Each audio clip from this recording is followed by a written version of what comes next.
How to disable Instagram profile picture zoom. Hey everybody, welcome back to our channel. In today's video, we will be guiding you on how to disable up the Instagram profile picture zoom. So without any delay, let's just jump right into the video. For that, you can go ahead and open up your Instagram application.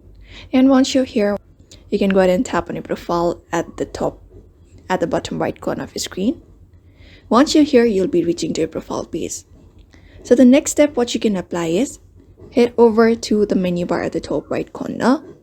And once you're here, you need to scroll down a bit and you should be finding this section called Who Can See Your Content, under which you'll be finding this option called Account Privacy.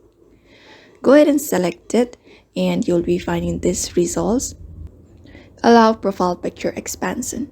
So if you have that feature on with the toggle option, what you're going to do is simply turn it off if you have this option available.